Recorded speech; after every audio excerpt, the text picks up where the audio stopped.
Ay, magandang hapon. Ayan, at kumusta po kayo? Narito po ako ngayon sa Buena Vista.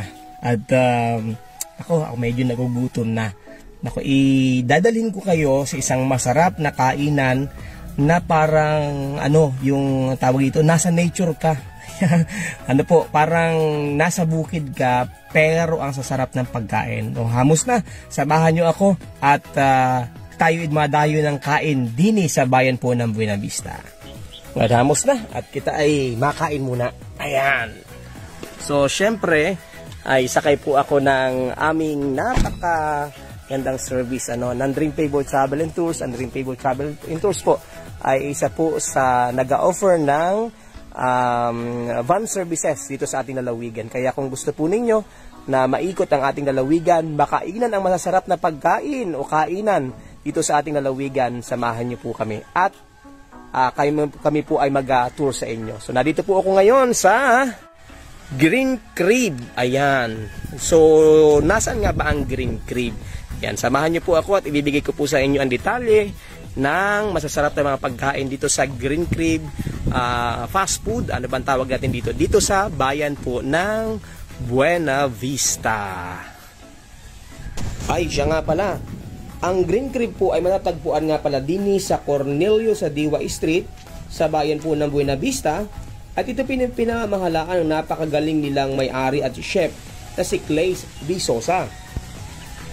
Sa Green Crib, mapifeel din po nyo ang nature sapagkat ang lugar ay napakarami pong puno, mga halaman, at ganoon din po ito po yung malapit po sa riverbank po ng bayan po ng Buena Vista. Kaya hamos na ating tingnan ang kagandahan ng lugar at tikman ang kailang farm to table na mga pagkain. Alamin natin kung ano ang mga serbisyo na binibigay ng Green Crib dito sa bayan ng Buena Vista. Pagpasok mo pa lamang, parang feel mo na talagang ikay nasa probinsya at parang nasa backyard lamang ng inyong bahay. Sa mga puno, mga kubo, ay talagang napakaaliwala sa pakiramdam. Mabuhay! Welcome to Green Crib. Halina kayo at tikman ang aming masarap na pagkain. Narito din po ang aming iba't ibang item na pagkain, which is a chili dynamite, buffalo wings, lumpiang Shanghai, calamares. Meron din po kami sinigang na hipon, pie na beef steak,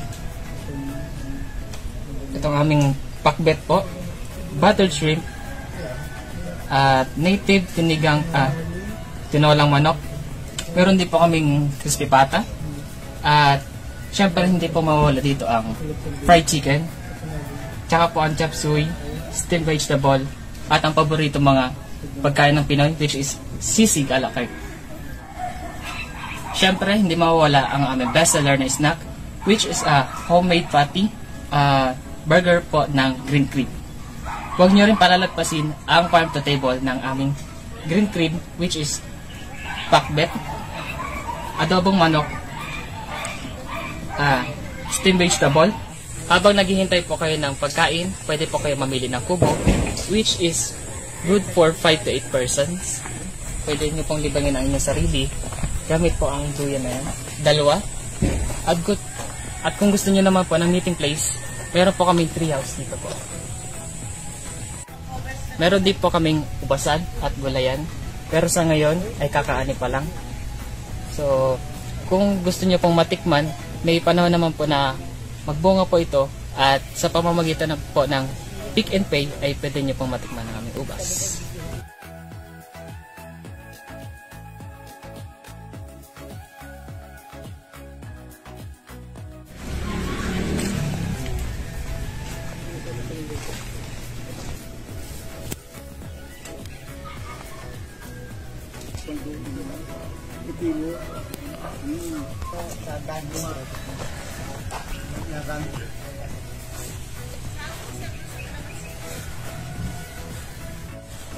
Welcome po sa farm po ng Green Creek. Tara. Kaming ano po dito. Meron po kami ditong pipino. Siya po is kulay puti po. Yan. Meron din po kaming pinyahan po. Talong. Mga bagong tanim pa lang po. Tapos meron din po kaming kalamansian dito. At iba pa pong gulayan. Isa po ito sa isang puno na nakatanim po dito sa Green Creek. Nanggaling pa po siya sa Davao. Ito po is mansanas.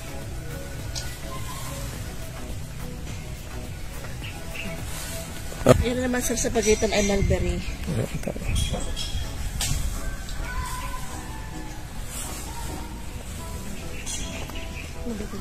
Ayan. Ayan. Nandito po ang aming bestseller po na Lemon Spring at ang aming Sunage po na Hello Sunshine po. Nandito rin po ang aming halo-halo.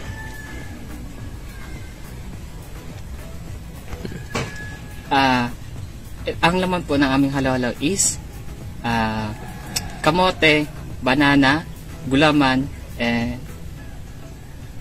buko at halaya. Last po is yung ice cream at cheese.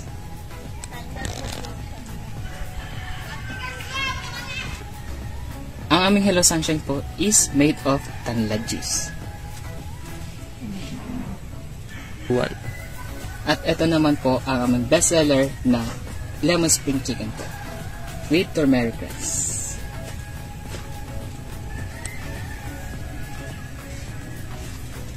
So enjoy your meals and mabuhay.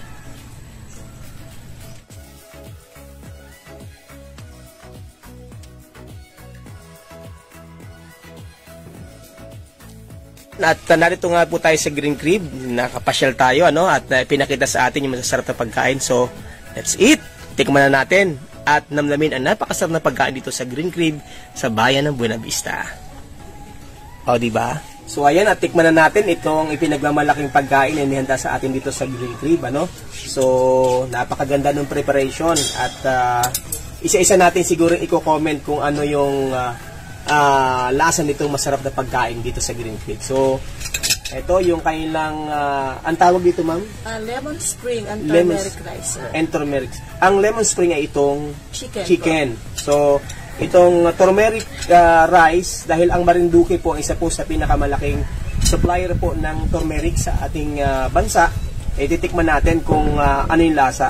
So, magtataka kayo, makikita ninyo, meron pong dito ay, merong glutamate. So, isa po yan sa nakasama dito sa ating kakainin ngayon. So, una siguro natin tikman ito pong kanin, ganito po ako, iniisa-isa kong tikman bago ko lapangin. Yung sarap po. Talagang malinamnam yung lasa. Hindi ganun katapang yung turmeric, pero nalalasahan mo, naku, napakasarap. Sabi ko parang may kasama na kaagad ulam. Kanin pa lang ay mabubusog ka na. So ito, tikman natin itong kay ma'am na lemon spring. Yan. Talagang may lemon pa na may lemon pa na naka-toppings dito. So siguro tikman natin dito muna tayo. Unahan natin yung pakpak. Ayan. So ito sir yung bestseller. Ayan ma'am, sige. Oo. Ito po yung isa sa pinaka-bestseller. Yes, Sige, natin yung camera para mas makita natin. Habang kumakain ako, magkukwentuhan kami. Magtatanong ko kay ma'am kung ano-ano ba yung meron dito sa inihanda nila sa atin ngayong araw pong ito. So ma'am, itong chicken na ito ay saan po galing? So, minsan po dito po galing sa aming bakuran, inaalagaan po ng aming tatay. Pero pag nasa short po kami sa aming chicken, namimili po kami sa mga local farmer. And then pag short na din yung ating mga nabibilhan dito sa aming komunidad, so napapabili po kami sa labas. Lasa ma'am yung Apo. Parang siya mayroong tanglad, tanga ba? Apo. So lemon spring siya sir, so nilaga po namin yun sa mga spices po. Ayun, kaya pala may lasa yung laman niya. Lemongrass, mga luya, kung ano po yung meron dito sa ating bayan, dito sa aming bayan, sa Buena Vista. So, ginagamit ko sa pinag-aaralan ko para matulungan din yung ibang farmer po na magamit yung kanilang mga tinatanim. Katulad po ng tanglad, sagana po dito sa tanglad. So, talagang yun po ang ginagawa kong oil, pinupunas ko sa kanya. At meron po kami stage kung paano lutuin yung chicken po. So talagang bago ito maluto, may mga pinagdadaanan na mga pa po siya. preparasyon.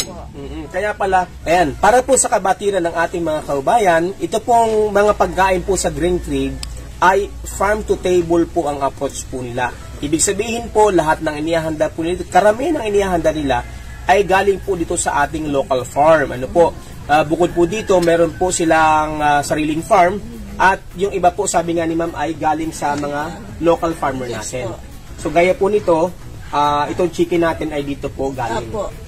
Meron po dyan sa Malbog, binibilhan namin sa May Hainon. Yan po, namili po kami dyan. Meron din po sa Yuok. Yan din po kami kumukuha. And then po yung mga spices naman po sa mga backyard gardening po. Yung mga katulad ng tanglad. So, dinadala po ng mga maliliit na farmer dito sa amin, yung mga kanilang tanglad. Ito naman pong turmeric, galing pong sihi, kung saan madami pong mga duyang dilaw. Ayun po yung mga ginagamit namin po. And then po yung ito pong mga carrots, kaya malalasahan yung manamis-namis. Galing din po itong sihi.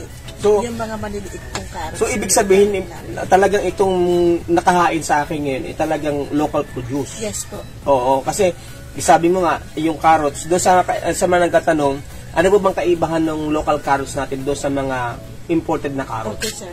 Yung kaibahan po ng carrots ng Buena Vista, na tinatanim po sa sihi, maliliit po lang siya at matamis. Manamis-namis. Manamis-namis. Yun naman po nabibili natin sa labas, malalaki na po siya, na malinis na. Okay. Makinis yung texture na sa labas. Ito po ay medyo may pa-carb ang mga style ng mga carrots nila, may mataba, may ganito lang kalaki. Pero ito po sa ating mga kababayan, ma'am, yung ating local carrots dito ay talagang organic. Yes po. Ayan. At ang pagkakaiba, manamis-namis. Yeah, po. At ito yung nakahalap Ayan dito. Po.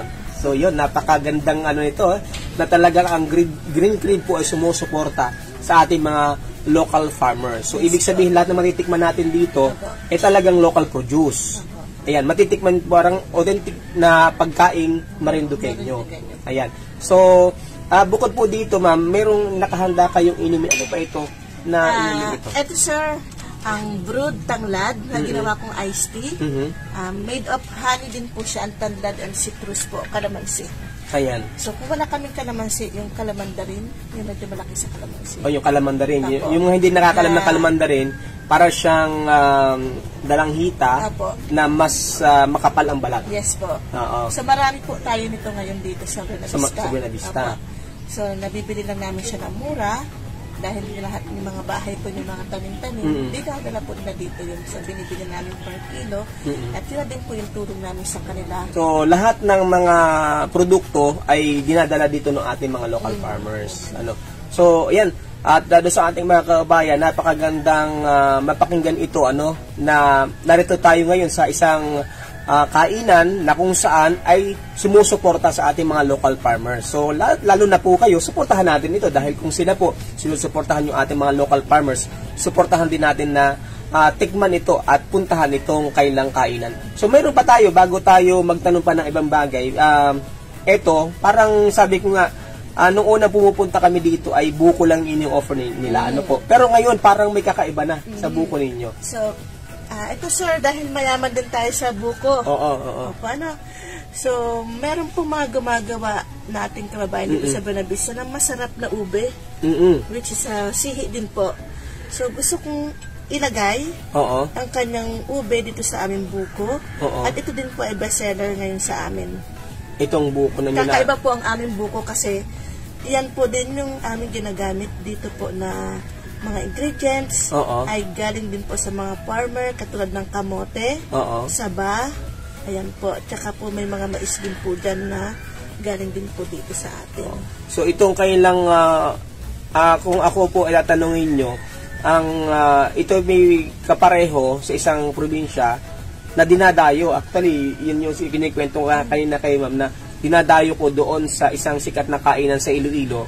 Ang tawag nila ay buko halo dahil nga pinaghalo yung buko at saka yung halo-halo. Na ngayon ay kailangan ini-offer na rin dito. At ang kagandahan po nito, according to ma'am, is itong kanilang mga ingredients ay locally din na produce ng ating mga kababayan. Lalo na po yung napakasarap. Alam niyo po ba yung ubi po ng Marinduque? Yes, sir. Isa po yung sa pinakamasarap na ubi.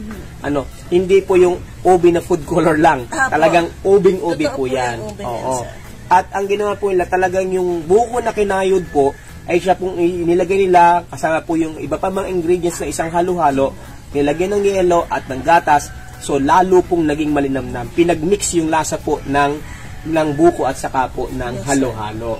Ayan. So, napakasarap po habang nagkukwentuhan tayo, ninanamnam ko yung napakasarap na pagkain nito.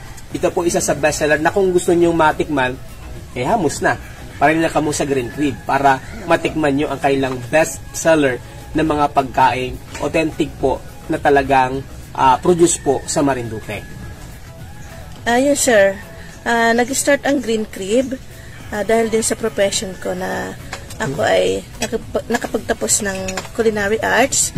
At sabi ko, gusto ko na rin umuwi ng Marinduque para ma-share ko din yung aking mga natutunan at hilig ko din talaga ipagluto.